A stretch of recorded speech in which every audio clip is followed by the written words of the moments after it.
We're recording. Okay. Okay, live. This is the pre-work. Okay. Okay.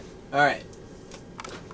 Jared, how you doing? I'm well. Thank you for asking. So teach me a little bit about what it is that you do. I mean, I think you do some meditation, and you do some meditation at work on a pretty consistent basis, I think, right? Well, I lead meditations once a week or so in Okay. the workplace for anyone who wants to come. Okay. And the meditations themselves are generally based on getting you, sort of embodied in the present moment, which can be either through the breath, through sounds, through sensations in the body. But yeah. Okay. So in the workplace where you're every day dealing with stress. Can I stop for a yes, second? I'm so sorry. Thing, yeah. Jared looks like a giant, and you look so tiny. Okay. No, because we want to start from so messing with you. Just doing this. Don't worry about me. Okay, hold on. Okay, go ahead, boys. So how do you want me, while she's getting ready, how do you want me to be? Like, how do you usually get someone to meditate? She's not taping it. I'll edit this. It's okay. Are you not taping it, or? Listen, messing with you. Okay, well, it's definitely being edited. Yeah, so if we're going to start a meditation, the best way to start is to find a position that's comfortable. Okay. Upright, yet also relaxed. Because laying down is not an option. We can do that. There's 3 postures, and Okay. you can do standing, lying down, Okay. sitting, but we'll do a sitting meditation. Fantastic. Okay. Cool, so find a position that's, where you're upright and also relaxed. And you can either close your eyes or not. Okay. And How am I breathing? Do I just breathe naturally? What do I got to do? well, it's good to start off by taking a few deep breaths, filling up the lungs, receiving this moment, and then letting go, exhaling deeply, softening throughout the body, relaxing, not holding on to anything. Another deep breath in. Feeling the air moving in through the nostrils, the belly rising. You may want to experiment with holding the breath at the top of the inhalation. Noticing the sensations of holding, and then letting go. Exhaling, relaxing through the arms, through the chest, through the legs.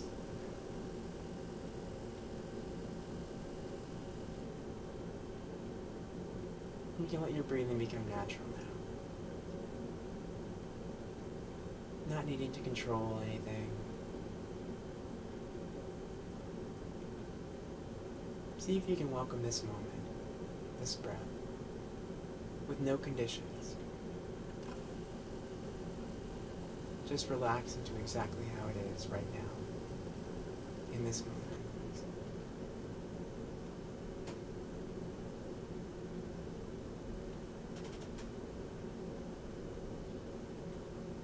You may want to soften the eyelids, soften, relax down through the face. It can be helpful to bring to mind the image of a smile into the eyes.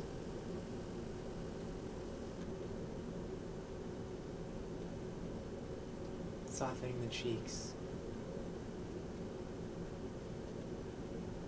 Bring to mind that image of a smile into the cheeks. And the mouth. And it sounds arise. See if you can welcome them with a non-reactive attention.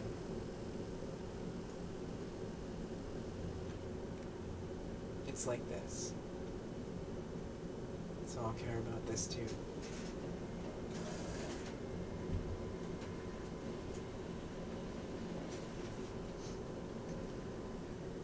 And you can gently open your eyes now. And start to stretch, and that should give you a little taste of what the meditation's about. That was pretty relaxing. That really Okay. was. And even I heard a phone ring, it didn't faze me. Yeah, I've had one teacher who would, one time at the beginning of meditation said, everyone turn your cell phones on and let the whole thing be meditation on sound. It's just about bringing everything in. It's fantastic. I think you got to try that sometime. It's a little bit challenging at first. You've really got to relax and you've really got to focus on it because I don't know about you, but I drink a lot of coffee throughout the day, and it's kind of hard to bring it down. So you've got to just take a moment and just say it's okay, and then ignore the things around you. So that was kind of what I did. Your way is going to be different for everybody, I'm sure. So tell me, you do that. How often do you do that personally? Personal practice? Mm-hmm. Say about a half hour in the mornings, Mm-hmm. half hour or so at lunchtime, and then in the evenings maybe an hour or so most nights. And Okay. then a couple hours a day on the weekends. Okay. Wow, that seems like a lot of time. It's clearly important in your life, and it's Mm-hmm. pretty embedded in your life. So how is that deep, work or belief, or I guess it's really like a practice, Mm-hmm. has changed your life from before? And we'll talk about that in a second, because I'm curious to see how you got here. To how it changes your life on a daily basis. Well, it's on a daily basis, it's changed it in that I just had a good deal more compassion and presence in whatever I'm doing. And the way that can play out is that in sort of the meditative practice will give more space for thoughts, emotions, sensations to arise, so you can notice them without necessarily reacting to them. So you're saying we need to be a little bit more relaxed and just not jump to conclusions. You need to be more calming. Is that what you feel is necessary out there in today's world? Well, I would be hesitant to speculate on what others need to do with this practice. The instruction that I was given and I found incredibly helpful has been to try it out for yourself and see if it works. And if it does, then great. And if it doesn't, then that's fine too. You do seem to have a really calming energy. It's kind of almost not used to it, so I have to calm down. So it's like, I think maybe you just kind of said it. It's got me more relaxed because you're not as heightened. Do you notice that around you people are even more calm? I think that at least I can't speak to how others necessarily relate to me, but I do know in my experience when I'm around someone who's has a great deal of just a sort of a lighter presence about them, or a real sense of compassion or deep listening, it relaxes me because I know that whatever I'm saying can be held in that space. That there's not, that I don't have to worry about how the other person's going to react to what I'm saying as much. Okay. You use the word "that space" a lot. Sure. Help me try to grasp onto something more tangible for me. Yeah, no, it's a good question. So you can talk to people sometimes, and you get a sense that there's not that the world that they're talking out of is entirely in thoughts, and oftentimes they can be nervous thoughts. They can be they can be rooted in fear, and it gives a real sense of a world that's surrounding around their experience, that they're not seeing the world beyond their own experience. And one of the reasons that, to my mind at least, and that causes a bit of suffering, is that it's rooted in something that's, at a fundamental level, not necessarily true, in that, these worlds are not centered around us. Like, there's a vastness to them that extends out in all directions. And, when you're not looking at yourself as the sort of center of the world, or the perception of yourself being at the center, then the space in which you're recognizing things gets a lot faster. And I guess a good way to put it is, and this was a description given to me by one of my teachers, is if you have some salt, if you take some salt and you pour it into a glass of water, that water is going to be really salty. Okay. But if you pour it into a lake, you're not going to be able to notice it. Okay, so I'm sorry. Yeah, and that would be the space. So I need to really take myself back, and say there's a little bit more out here than just what's going on around me. That and my phones that ringing, my things I have to accomplish, my Sure. friend in need. So I guess it sounds like you kind of intertwine everything into one then, because you still have to deal with things, right? So Absolutely. you can't just walk around with your relaxed state all the time, because there's actually things that have to be done. So how do you balance that? Well, each of those things is not necessarily, just because you're dealing with things doesn't mean you have to do so out of, sense of fear or sense of being rushed or sense of busyness. I mean, things can be done just as effectively out of a place of care. So, there's a community that does this, as you say you do practices and there's other practices that happen. How many people have started doing this with you at work, I think you said? So what did it start out? One person was afraid and they came in and said, oh, I'll give it a try, and then it's now 50, what is it? Well, no, I'd say a handful of people come every week when we have it. Okay. Yeah, and it did start. I mean, the first time it was one person, and it was really delightful to be able to lead a meditation for her, and it was a really good experience. And it's yeah. Okay. So did you notice like other people all of a sudden experiencing that space a little bit differently? And how long does it take to get that space? I want that space tomorrow. It's a drive-through world. I want it. So that's, when can I get my space? Yeah, no, that's there's a great saying, not so much a saying, it's sort of a joke of sorts, where a person comes to the Zen master and says, how long is it going to take me to become fully enlightened? Right. I want it. I want to know. Yeah, I want it. Yeah. If you practice really, it's going to be 5 years. Discipline practice. But like, what if I try really, really hard and just like make this my, work total, we'll really work at it. And then there's set goals. Totally. Yeah. It's probably going to be about 10 years then. wait, you just doubled. I mean, come on, you're working against me here. Exactly. And that's probably going to be 15 for you. Okay, well, then I don't have time for this. What I'll be, I'll be retirement age, and I want to go around the world. Okay, so I guess truly what you're saying is, it's one of those statements I might have heard. Don't look for it; you won't find it. Yeah. So it's got to find you by you calming down in your space. And that's a good way of putting it. Okay. And I think a way of looking at it in a different way is, it's what you're looking for is right here now. Okay. Like it's inside you. It's right in front of me. I can't see it. Really. Okay. I mean, you may be able. I mean, that's the not seeing it's fine, and this is the not seeing it. And like, what is that like? And then when you're having that sense of not seeing it, is there a tightness in the chest? Is there how does it affect you? Twisting sensation in the arms? What's the breathing into the thinking I'm not seeing it? And you're right there, back in this moment. So it certainly doesn't sound like something you can read about, pick up. You've got to do. It definitely is. I mean, there are many great books. Okay. But I've seen a number of times people get into a sense of this is something I'm going to learn from books, and they end up practicing more their ideas about what meditation is rather than the meditation itself. Oh, well, because people, don't you think they need to understand it? I can read it. I go to school every day saying, okay, I have to learn this. I'm going to memorize this. Okay, I get it now. And that's kind of what they do versus just this more metaphysical kind of atmosphere. Is that about right? Like, how'd you do it? You walked in probably without a clean slate, right? Oh, yeah. So then how did you overcome that and become the Zen master that you are?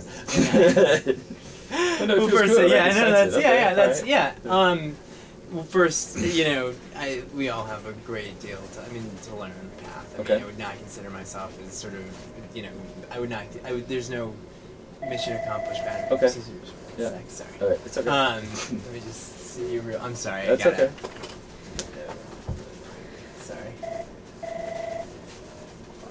This is him in action in his meditation. Hey, Even Zen masters have to work. Okay. Let me pass that word on. Okay. Thank you. Bye.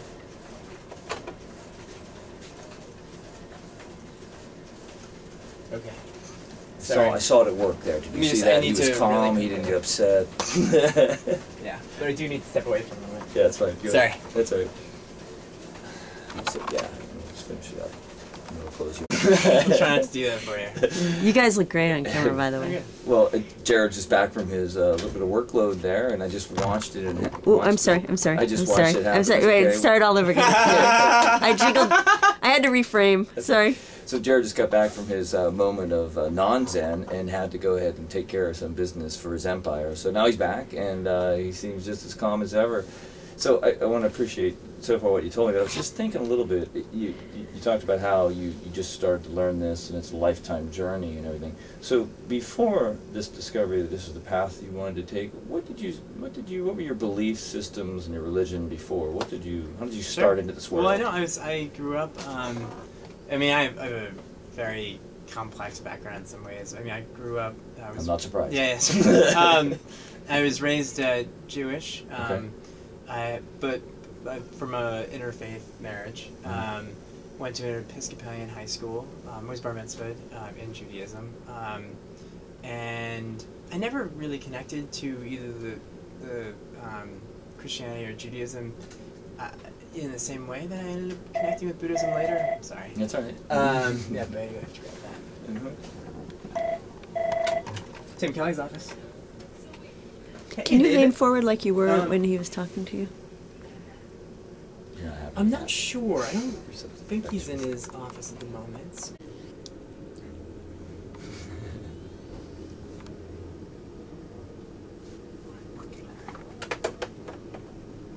I will slowly transition to, yeah.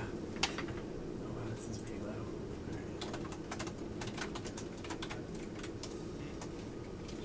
Alright. Zenning through the emails. Yeah, are we on now? Yeah, you're on. You're live.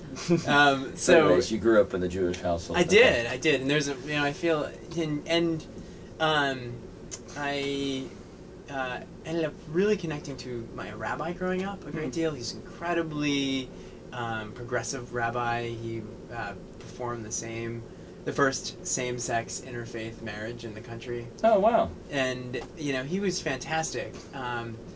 But he was gay, and when my congregation pushed him out, largely because of that, it sort of created a little bit of a disconnect with me and Judaism that I've actually been repairing a good deal in the last few years.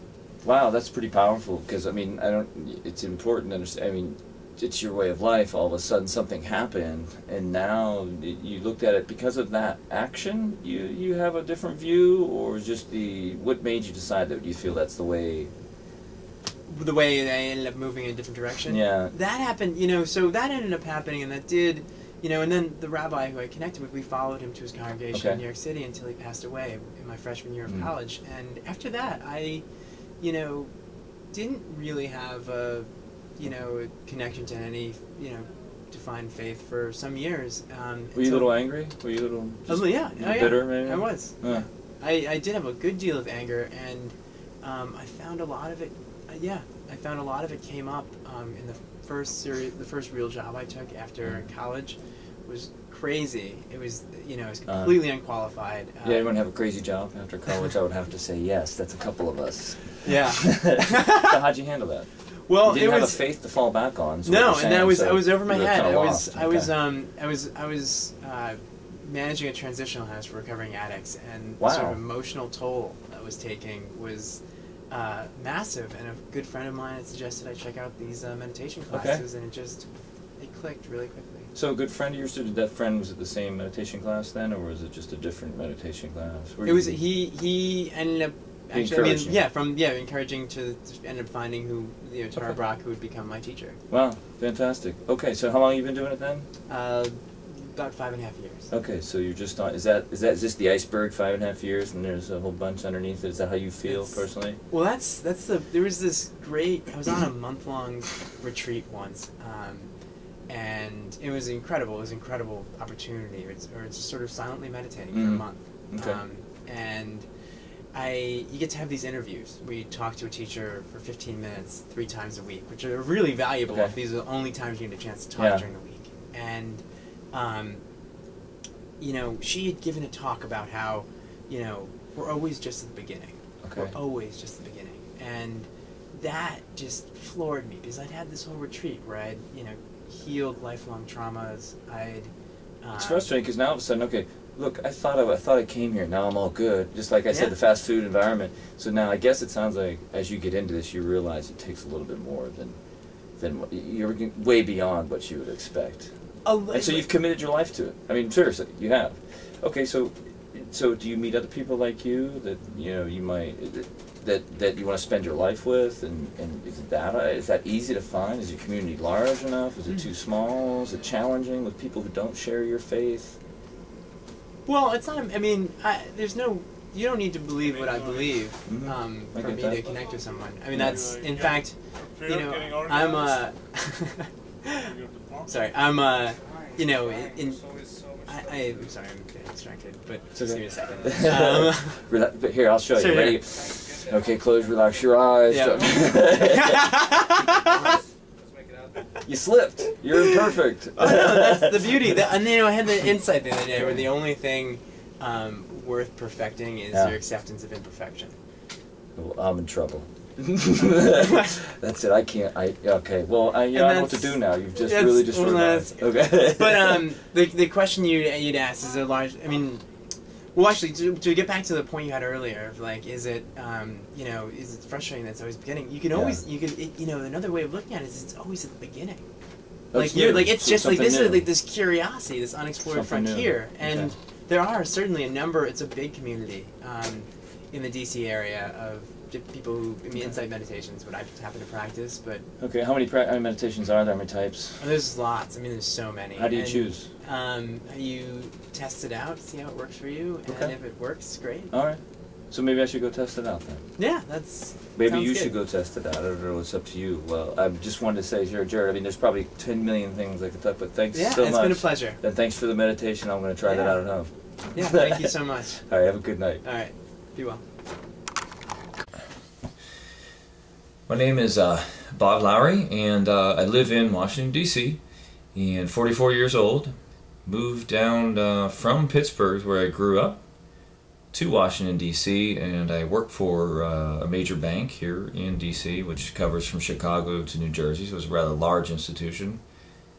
Came down and just really enjoying the different variety of atmosphere here in D.C. versus Pittsburgh, a little bit blue collar to a little white collar, and majorly different surroundings.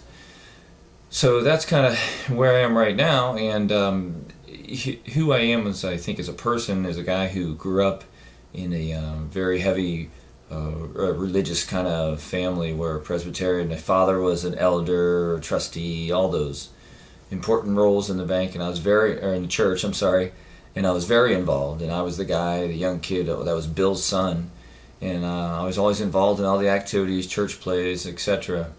And then as time went on, and I started to sense myself and grow, I guess, more like when I was 16, I started a little meditation just in the backyard, just thinking, what else, what can I learn from this? And so I started feeling just relaxed, different, and I still tied a lot of the religion and whatnot that I knew into everything. Then after college, my father got extremely ill and passed away, and so I was a little bit resentful and upset, and I thought, what, my religion let me down, right? The man who constantly was in church and constantly the guy, right? You'd think, God would take care of him kind of atmosphere. So I changed a little bit, and I started understanding, like, what else is out there, and what defines religion, and what do you follow, and what do you believe in, and things of that nature. So again, I went deeper into my meditation, and then I started a lot of martial arts, and so Zen Buddhism kind of came online for me. And then I just evolved into this guy who had an appreciation for all these different religions. So again, being here in D.C. was great with Smithsonian Institute and whatnot, and I would go to lectures on the different religions, how religions divided, Judaism, Christianity, Islam. So I just got this major interest in, like, why do people, what makes them decide to go into this religion or learn about this religion and live a life based on what some things say. So as I learned all that, I thought about, well, probably just like me, I was brought up in a church. My parents were that way, and so that's kind of where I got started. So it's interesting. I've been very lucky, and I've traveled the world as a mountain climber, and I go into villages where I see they live their world around faith, around the gods, around doing right, and I see this common thread in religion, or practice, I guess, too. There's a practice in a religion. So I started pulling out some of the main basics that are in religion, then I started reading the different religions and looking for those common threads. And you know, so I guess all the different religions all have something in common, but then there are some out there that don't, and that I found very interesting. So then I started saying, is it a religion? So anyways, that's what would intrigue me about this project, you know, even in just the U.S., is what variety is there in the U.S.? The melting pot, right? So the melting pot are all the different people, and is there a melting pot of religion? Have religions evolved into something different than the one they once were? And how do people tie religion into their lives every day is a question that I often ask my friends, and you know, I see what's going on. So I think the intrigue is not knowing what's out there. Like, I'm discovering so much that you know, just I would think wouldn't really exist. So that's kind of what I think about is from an intrigue point of view. So again, what I hope to uncover is, what is that common thread? Because you know, I have a deep belief that there is a lot of commonality, and I want to make sure I'm right when I make those statements personally. So I guess I want to find that out. So that's, I guess, the long and short of why this could seem interesting to me, and why I think I can take the project on in a way is because I don't look at anyone's religion as, wow, that's better than this, because as I've evolved, I realize everybody sees the world in the light with which they've grown up in, or evolved in, or so